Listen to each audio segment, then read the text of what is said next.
Talk about outrageous, guys. How's it going? Today's video is sponsored by Cuphead. Shout out to Splarturo for giving me this amazing cup. Alright, anyways, let's get into it, guys. Today I'm playing the Huntress for the very first time. There's a ritual where I believe I have to hit 4 people with the hatchet, throw the hatchet at them in order to receive some blood points. So, again, first time playing the Huntress. I've never played it before. I normally main the Wrath, and that's on the Switch. So this is the first time playing PC. I'm using, again, the PS4 controller. Alrighty, and so today I also wanted to talk about my top 10 favorite movies of all time. So while we're doing the gameplay, so while it's loading. So I might be very quick, depending on the gameplay, depending how it is. So let's just dig right into it. So top 10 going from the bottom to the top to the most favorite. Okay, so at number 10, we have The Founder. The McDonald's movie starting, what's his name? Michael Keaton, the Batman guy. So The Founder is a really good movie. I personally love it because of how so simple it is. It's not like a big Hollywood movie. It's so independent. So the storyline is so simple. I remember I was in college, our film professor actually took us to the closest theater to our campus to go see it. He treated everyone to go see it. And what I love about it was, okay, so, hold on, I'm just going to scout. So, I'm starting at level 10. No, level 20. So, I have none of her perks. I'm using literally just one perk, no add-ons, no anything. So, again, so The Founder was, the performances of the brothers and how it originally he took over McDonald's. I didn't know how the story was. I had no idea that he took over the McDonald's company. I think I heard about it once in high school during the history class. But it was so intriguing. I thought it was entertaining throughout the entire movie. I never thought there were any boring parts. Michael Keaton kept a solid performance throughout. Nothing was hyped up. Everything was real. And so that's why, I bought it on Blu-ray. Usually... So I buy movies on Blu-ray when it's really good. And yeah, so if a movie's really good and I buy it on Blu-ray because I thought I want to watch it as many times as I can. Here's one right now. Ooh. Got it. Okay. Trying to... Oh, I thought I had that one. My aim's pretty bad, by the way. Yeah, you can... I have proof that my aim's really bad. Hit it! Wow. Okay, hit it! Oh! Usually I'm very good at that. I always tend to hit people the last second before they go through the window. Gonna carry her to the nearest hook. It feels weird when I don't have iron grasp. So, coming at number 9. My number 9 favorite movie is Marvel's AntMan. So, AntMan is one of my favorite Marvel movies. He's my favorite superhero from the Marvel side.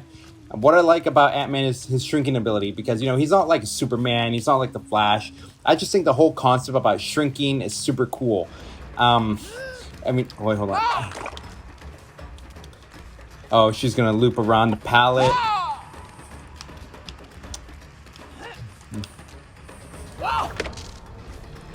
Gotta... stop wasting all these hatchets. Okay, she's knocked it down. That's a good thing. Let's go into the killer shack. Okay, she didn't knock that one down.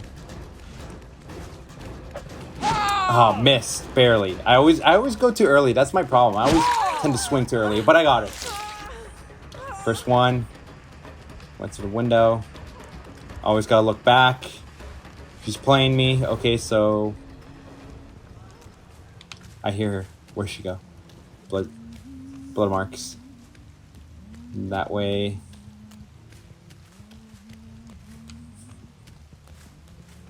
Nope. Oh, I think I lost her. Yeah, I lost her. Oh, fade blood marks. Maybe. Did I hear someone drop a hook? Yeah, I think I lost her. Okay, so back to AntMan. So it was also a heist movie, which is really cool. The concept about shrinking to steal something. My biggest complaint was about Marvel movies is most of the time the hero is fighting a villain that also has the same abilities. Yellow Jacket, I like how they interpreted it different, because in the comics, Hank Pym is actually Yellow Jacket, but they made it into the villain.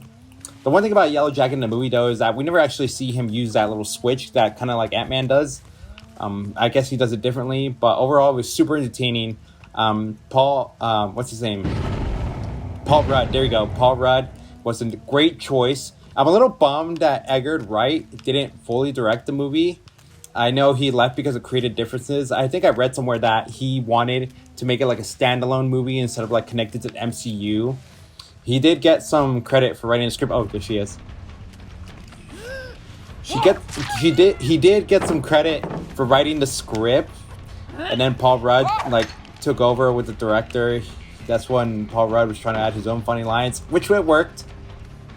And of course, I bought it on Blu-ray when it came out.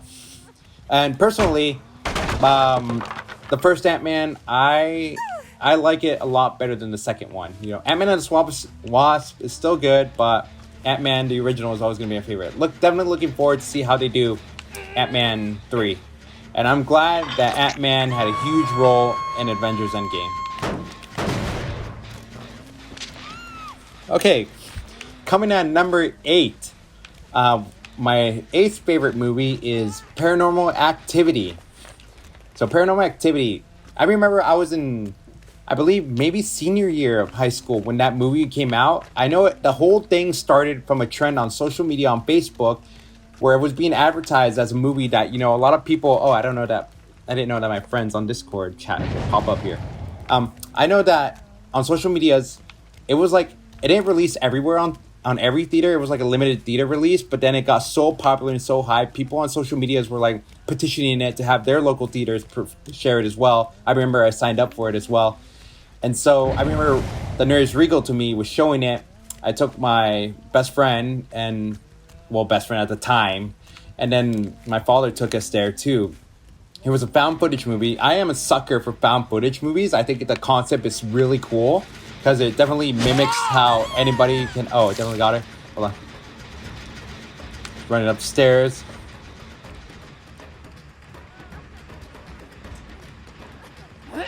Sorry. Oh, yes! Got her.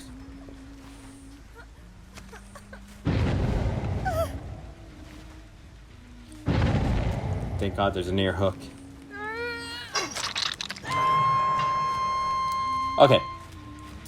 So the whole found footage concept is cool, and the fact that this movie was like so independent to the point where it was like this production budget was so cheap. I believe he made it over for like $1,000, give or take. And then, and it was just so, the in-theater experience where you're watching it with people, and then like the moments where it's all quiet and you're expecting something to jump up, and then when it does, the entire theater jumps, including myself. It was so cool. The whole hype and the experience about it. I guess some people can argue the ending was cheesy, and then on DVD they released like alternative endings, and then it developed a franchise. The original was obviously the best because for obvious reason, because it was the first of its kind, and then when they did the second one, it was oh nice, we get to do it all over again. Third one, the story was like, oh okay, so we get to see how it all happened. Hold on. Drop the pallet. She's gonna loop. Oh wow, that would happen to me. And my aim, horrible aim. She gonna drop this one? Yeah, she did.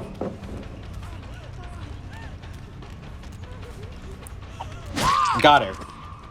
I always like getting them right before the pallet. Hook right there.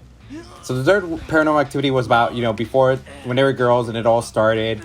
The fourth one was weird when it was like about some other chick and it's supposed to tie into Hunter, the little boy.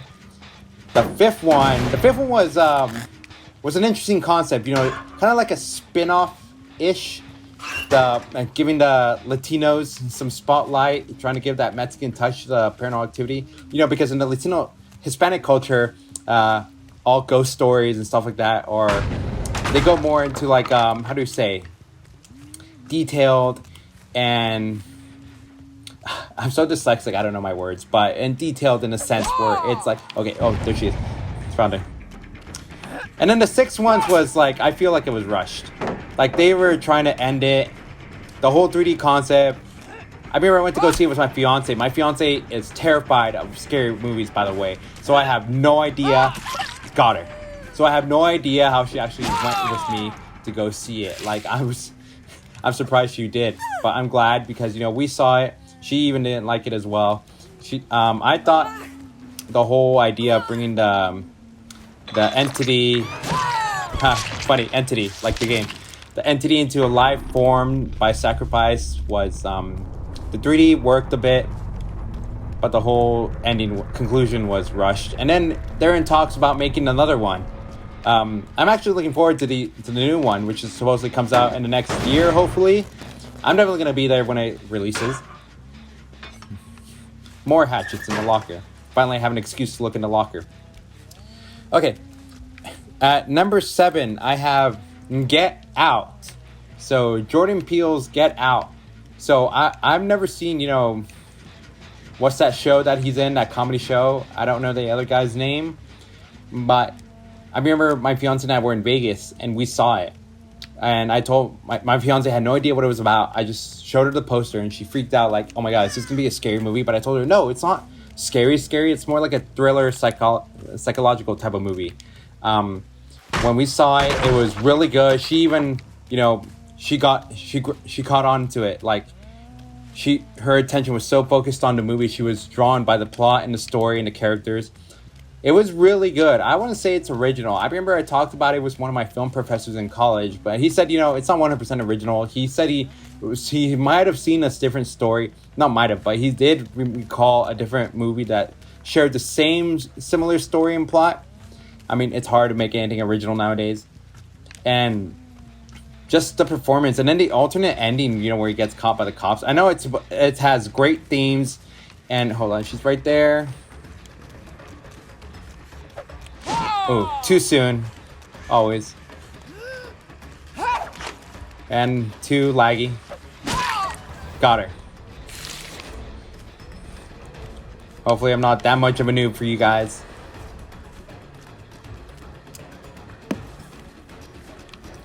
I gotta sit up straight when I play these games. I have a problem of being so hunchback when I play video games that when I do my personal fitness training, it starts to show. She was trying to jump over the wall. Too soon. Got her. So yeah, Get Out was good. I also bought it on Blu-ray as well. Coming at number 6, I have Ted. So I'm gonna bring her to the hook right now. And hook. So I got Ted. When I saw Ted because, it was Seth MacFarlane's first movie. Oh, it's a bit laggy. I think it's because I disconnected it a bit. Hold on, let me connect this again. So, okay, there we go. So, Seth MacFarlane's first movie, Ted. I'm a huge fan of Seth MacFarlane. He's my biggest inspiration when it comes to film and comedy. I love his sense of humor. I've watched Family Guy, all the time. Oh, that was my bad. I felt for that. It's a Claudette, and of course it would be a Claudette dropping the pallets. So when I went to go see Ted, I was expecting, that same Family Guy humor, and I was right. There you go. Ted was so hilarious. The whole concept about the bear, all the memes on Facebook, you see that it reminds you of Stewie and Rupert, this teddy bear. Mark Wahlberg in like a comedy film like that's hilarious, smoking pot with a animated stuffed bear. You just can't get funnier than that. And so Seth MacFarlane did a great job with Ted. I'm glad he made a sequel. The second one was just as hilarious, in fact, even more. And I hope he makes a third one. I'm so looking forward to the third one. It should have a third one. The plot for the third one should be related about that insane guy that keeps trying to kidnap Ted, kidnaps the baby, and wants to, exchange the baby for Ted's life. I read that somewhere on a Reddit post where someone came up with that plot, and I thought it was good. A Million Ways to Die in the West was also, I went to the red carpet premiere. That one wasn't as funny as Ted, but it was still entertaining and still had that fresh Seth MacFarlane humor. Coming at number 5, we have Signs. So Signs is that M. Night Shyamalan alien movie. I remember I was literally a little boy when my father went to go take me see it. And I had no idea what aliens look like or people's interpretation of aliens besides cartoons. So when I went to go see it, I was traumatized. There you are. You know, whenever you hear a gem pop off and you don't see them, you gotta think like a survivor. You know a survivor is gonna hide around the corners. I mean, I'm saying cliche advice, but that's just me trying to make small talk. So Signs was traumatizing to me, especially, I think we all remember that one scene at the party scene where he's watching the news. They're at a party recording the alien walk by the bush. That moment traumatized me. I just felt my spine shake. I literally closed my eyes for the rest of the movie. I couldn't sleep that night. I remember I went home crying to my mom, saying I can't sleep. I couldn't get that image out of my head. And then, you know, my cousins wanted to see it, so they bought it on DVD. They brought it over to my house and they wanted to see it. Oh, shit. There you are. I think you could hide that easily. And I was still traumatized seeing it. So now, obviously now I can see it with no worries. And I know that was M. Night Shyamalan's, you know, one of his peaks in his film career. I know he did a great job with Sixth Sense and Unbreakable. And Signs, you know, would always stand out to me as part of M. Night Shyamalan's, you know, greatest work. At number 4, we have Extremely Wicked, Shockingly Evil, and Vile. It's that Netflix movie, Ted Bundy movie, starring Zac Efron and Lily Collins. What I love about that movie was Zac Efron's performance. And so I did see the documentaries of Ted Bundy, which were, you know, all trending on social medias and Twitter. Everyone was talking about it, which led up to the movie premiere because it was made from the same director. So Zac Efron's performing as Ted Bundy is so convincing that I legitimately thought this guy was innocent. I mean, we all know, I no way, shape, or form, you know, admire anything he did. You know, I think he was a bad guy. I think, you know, he deserved to, you know, be put down. You know, it's horrible what he did to his victims. But Zac Efron played the performance so well, and he looked great for the part. Lily Collins was so amazing. You know, I haven't seen any other of her films, but, you know, it definitely got me intrigued to check it out. Director did a great job with the cinematography and storytelling. I love that, you know, they didn't really show much of the killings or gore. I know there's another Ted Bundy movie that's a little older that did show all that stuff, but I'm glad this one didn't, and it left it to our imagination so we can, you know, interpret it pretty much. The ending, the music, the score to the movie was so phenomenal. Like, especially the ending where she's running down the hallway. It was, I literally watched it like 10 times on Netflix, and I hope it never gets removed. Blood trails. She's hiding right here.